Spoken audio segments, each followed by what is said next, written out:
یا شاید کوئی انڈرسٹینڈنگ کا مسئلہ ہے. اچھا جی, سوال یہ تھا کہ 30% ڈی ویلیویشن ہوئی ہے, جی جی, اس کا ایکسپورٹ کا بڑی کیوں نہیں ہے؟ تو میں آپ کو بتاؤں, دنیا کی کوئی اکنامکس کی کتاب اٹھا کے دیکھ لیں, ایک کانسیپٹ ہے جے کرو کا, کہ جب آپ ڈی ویلیویشن کریں گے امیڈیٹلی آپ کی ایکسپورٹ ریونیو گرے گا, بیکاز ایک ٹائم لیپس ہوتا ہے, ایک ٹائم لیگ ہوتا ہے, اور اس کے بعد آپ کی ایکسپورٹ جو ہے وہ بڑھتی ہیں, اور اس چیز کو سپلائی باٹل نیکس کہتے ہیں. اور یہ جو جے کرو ہے اس کا مطلب ہے کہ وہ چیزیں ایکسپورٹ بڑھیں گی. آپ کے معیشت کے ترجمان کو یہ بات نہیں پتا تھی, ہی ہمسیلف وہ اکنامی کے حوالے سے لکھتے ہیں. میں تو بڑا عام سا آدمی ہوں, لیکن جو انہوں نے بات کی ہے میں نے تو چلا بھی دی ہے سر, سب کو سمجھ آ رہی ہے. اس میں کوئی میتھمیٹکس تو تھا نہیں, راکٹ سائنس تو تھی نہیں. جو آپ فرما رہے ہیں یہی بات وہ فرما دیتے تو معاملہ حل ہو جاتا. The way he has put it, he has put the entire progress of the economy into question.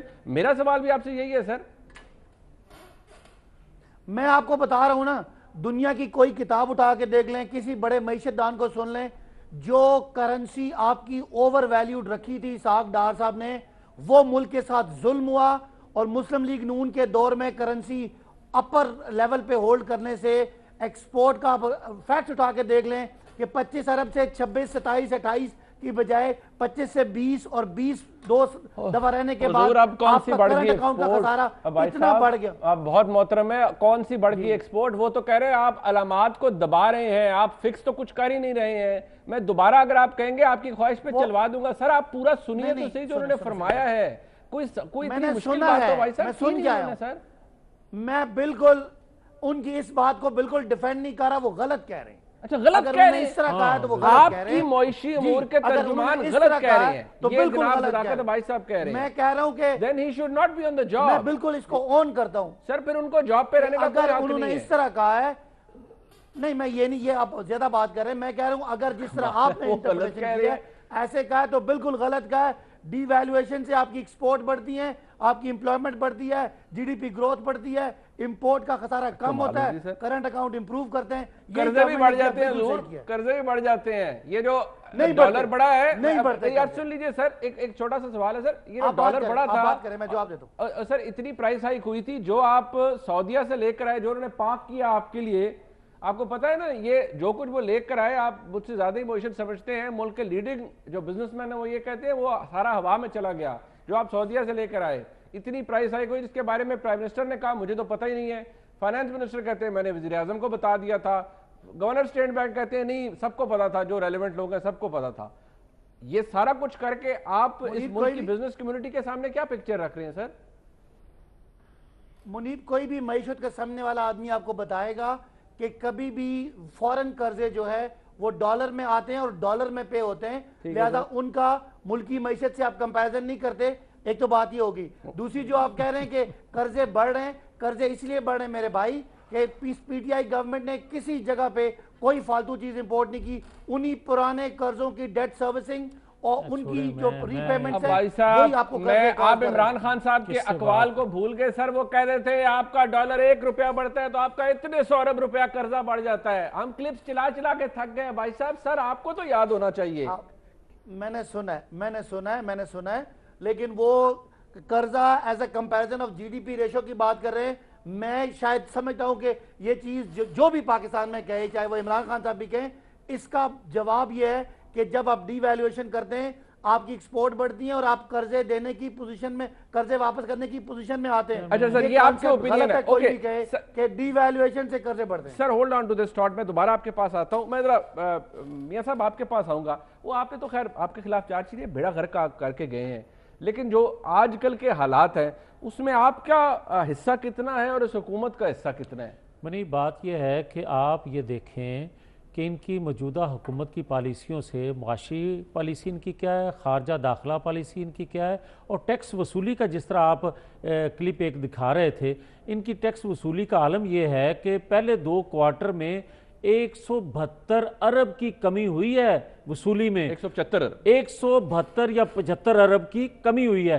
اور اب اگر تیسرا کوارٹر میں آپ جائیں گے تو 200 ارب کے قریب یہ وصولی جو ہے وہ کم آپ کو نظر آئے.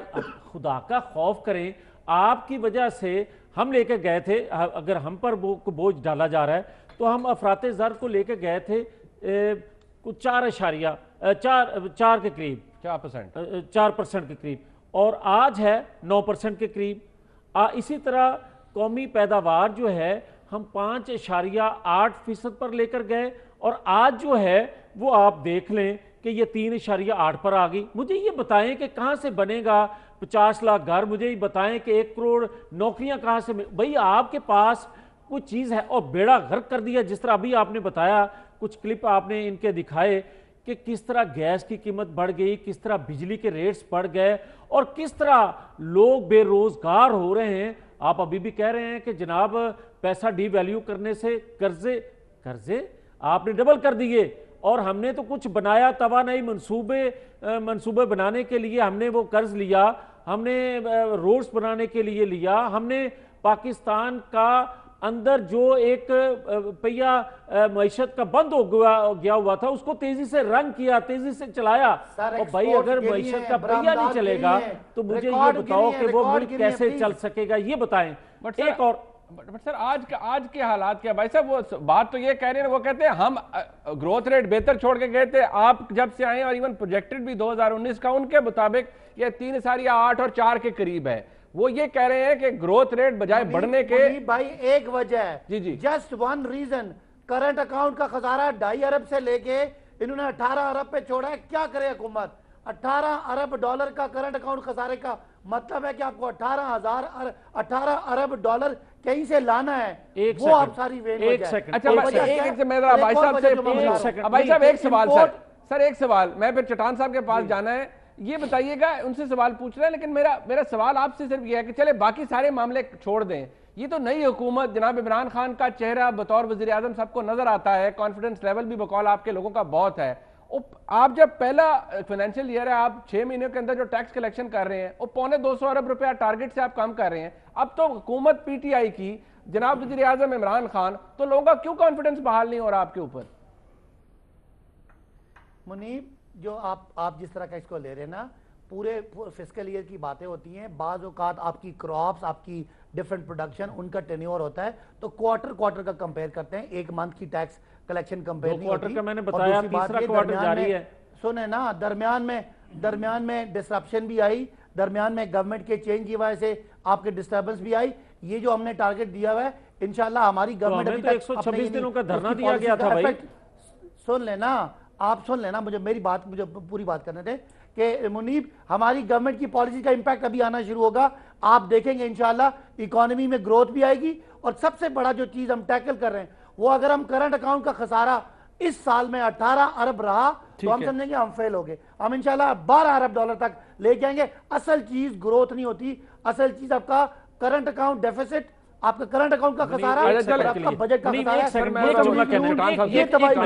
ایک ادارے کے ترجمان ISPR نے یہ بیان دیا, آپ کی نالائکیوں کی وجہ سے آپ نے بار بار جو یہ شور مچایا کہ پاکستان کا بھٹا بیٹھ گیا, معیشت تباہ ہوگی, وہ سٹیٹمنٹ آیا کہ پاکستان کا پچھلے 2-3 سالوں میں معاشی صورتحال بہتر ہوئی ہے. یہ جنرل صاحب کا ان کا بالکل کلپ ہے اور موجود ہے ریکارڈ کے اوپر. اب مجھے یہ بتائیں کہ پچھلے 2-3 سالوں میں حکومت کس کی تھی؟ اگر مسلم لیگ نون کی حکومت تھی تو آپ دنیا میں جا کر یہ کیوں کہہ رہے ہیں کہ پاکستان کا بیڑا غرق ہو گیا, معیشت تباہ ہو گئی؟ اگر آپ جھوٹ بولتے ہیں یا وہ جھوٹ بول رہے ہیں, ان کا اوپینین ہے, بھائی صاحب کا فرق ہے. اب چٹان صاحب صرف ایک چارج شیٹ آپ کے حوالے سے وہ یہی ہے کہ آپ کی حکومت ہو یا مسلم لیگ نون کی حکومت ہو, اس ملک کو ملا کچھ نہیں سوائے کرپشن, بدعنوانی اور بری گورننس کے, اور آپ کا جو بویا ہوا ہے وہ آج کاٹنا پڑ رہا ہے پی ٹی آئی کو. کیا کہیں گے سر؟ میں نے تو کچھ باتیں گنوائی ہیں بھائی صاحب کو, وہ کہتے ہیں نہیں ایسے نہیں, اکانومی کو ایسے نہیں ریڈ کرنا چاہیے, اور انہوں نے تو یہ بھی کہہ دیا کہ جو ان کے ترجمان نے بات کی ہے معاشی امور کے وہ بھی غلط کی ہے. بسم اللہ الرحمن الرحیم. دیکھیے جی, ہمارے دور میں تو آپ کو اب یہ لوگ ابھی تو چیختے ہیں اور روتے ہیں کہ ہمیں ایسا پاکستان ملا, ویسا پاکستان ملا, لیکن جس حالات میں ہمیں پاکستان ملا تھا آپ کو یاد ہوگا کہ کیسے حالات میں سوات سے پاکستان کا جھنڈا اتارا گیا تھا, بلوچستان میں پاکستان کا ترانہ بجانا بند ہو گیا تھا, 110 سال سے پاٹا میں کوئی اصلاحات نہیں ہوئی تھی, گلگت بلتستان کی جو حالات تھے, پارلیمنٹ کے سارے اختیارات پریزیڈنسی میں پڑے تھے, آئین توڑا گیا تھا. تو ایسے حالات میں بھی لوگوں کے تنخواہوں کو ہم نے بڑھایا, 120% ہم نے لوگوں کے تنخواہوں کو بڑھایا. ہم نے پینشن کو 120% سے زیادہ بڑھایا، ہم نے بے نظیر انکم سپورٹ پروگرام شروع کیا۔ اب ہمارے دور میں دیکھ لیں کہ فیول کا قیمت بین الاقوامی مارکیٹ میں کیا تھا، اور ابھی دیکھ لیں کہ بین الاقوامی مارکیٹ میں فیول کی کیا قیمت تھا، اور ہم کیا عوام سے کیا ریٹ لیتے تھے اور یہ ابھی کیا ریٹ لیتے ہیں۔ کل پرسوں کی بات ہے کہ اوگرا نے جو قیمتیں تھے اس کا جو سفارشات کی 15 اور 12 روپیہ، انہوں نے اوپر سے راتوں رات اس پہ 9 روپے کا جی ایس ٹی ٹیکس لگایا۔ دیکھیں جی ٹیکس تو لگتے ہیں ملک میں، ملک بغیر ٹیکسوں کے تو نہیں چلتے ہیں، لیکن پی ٹی آئی کا عوام کے ساتھ وعدہ کیا تھا، عوام کے ساتھ وعدہ یہ تھا کہ ہم ڈائریکٹ ٹیکس نہیں ہم انڈائریکٹ ٹیکس نہیں لگائیں گے۔ انڈائریکٹ ٹیکس کا مطلب یہ ہے کہ آپ اپنے عوام کے، غریب کی، مزدور کی، کسان کی، بے سہارا کی جیب کے اور اس کے چولہے پہ اور اس کے رزق پہ ڈاکہ ڈال رہے ہیں، اور یہ بالکل حقیقت ہے اگر آپ انڈائریکٹ ٹیکسز لگاتے ہیں۔ چٹان صاحب یہ وہ کہتے ہیں کہ آپ کے دور میں اور مسلم لیگ نون کے دور میں ہوئی معذرت کے ساتھ جو چوری ڈکیتی تھی، معاشی دہشت گردی تھی، اس کی وجہ سے ابھی دیکھیں نا، باجی صاحب نے ابھی فرمایا کہ 18 ارب ڈالر کا آپ کا ڈیفیسٹ ہے۔ وہ کہتے ہیں اس کا پیٹ کہیں سے تو بھرنا ہے، حکومت کو کچھ نہ کچھ تو ٹھیک کرنا پڑے گا، ٹیکسز سے ہی پیسہ اکٹھا کریں گے اور کیا کریں گے؟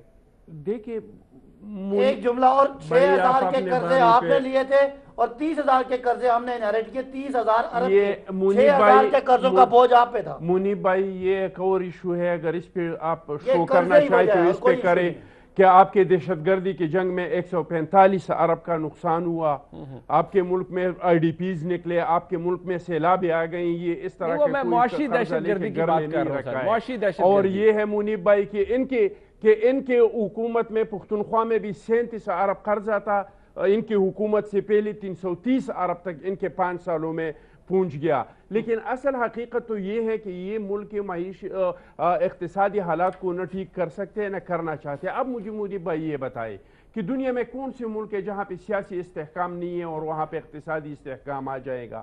اب مجھے بتائے کہ وہ آپ کا سربراہ گاؤں گاؤں جا کے، ہر ملک میں جا کے، اور وہاں پہ ابراہیم علیہ السلام کی بت کی طرح اپنے ملک کا تعریف کرے کہ بھائی اس کے تو کان ہے، سن نہیں سکتے، آنکھ ہے، دیکھ نہیں سکتے، ہر جگہ پہ کہے کہ ہم چور ہیں، ہم ڈاکو ہیں، ہم 99% ڈاکو ہے، ہم ٹیکس نہیں دیتے ہیں، ہم ڈاکے ڈالتے ہیں۔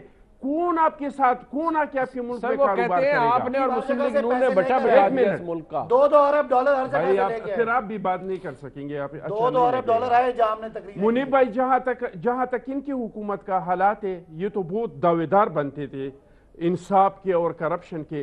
ابھی ریسنٹلی آج کب میں کہہ رہا ہوں کہ انہوں نے جو مومن ڈیم کا ٹھیکہ ہے وہ کس طریقے سے، کیا اس میں قانون سب کچھ کو فالو کیا، جو انہوں نے ڈسکاؤنٹ کو دے دیا، جہاں اپنے مشیر خاص کے بیٹے کو دے دیا، اس پہ یہ بھی آج کا یہ الزام ہے۔ ایل این جی کا جو ٹینکر پہنچ گیا اس کو واپس کر دیا، 100 ارب اس کا الزام ہے۔ اخوان بھائی مجھے ذرا یہ ڈالر جو سستا ہوا تو کرے، کرپشن کو آپ نے ختم کرنا ہے تو کرے، کراس دی بورڈ کرے، ابھی جی ایس ٹی بنائے۔ میں ذرا ایک بریک لے لیتا ہوں سر، میں ایک بریک لے لیتا ہوں، جب واپس آؤں گا آپ سے شروع کروں گا، جواب لینا ہے۔ میاں صاحب بھی بڑے بیتاب ہیں، ظاہری بات ہے جہاں بات حکومت کی ہو، اب اپوزیشن ہے تو اپوزیشن کا تو دل کرتا ہے کہ حکومت پر جملے کسے تنقید کرے، لیکن بھائی صاحب ہمارے بھائی ہیں، جواب بڑا ہر بات کا تسلی سے دیتے ہیں۔ کچھ سوالات اور بھی ہیں بھائی صاحب سے کرنے والے، ایک بریک کے بعد ہمارے ساتھ رہیے۔ پنجاب دے بڑے جنہیں شہباز شریف ہوتا ہے اوے اے وزیر اعلیٰ صاحب ساڈے عثمان بزدار صاحب، پنجاب دے بڑے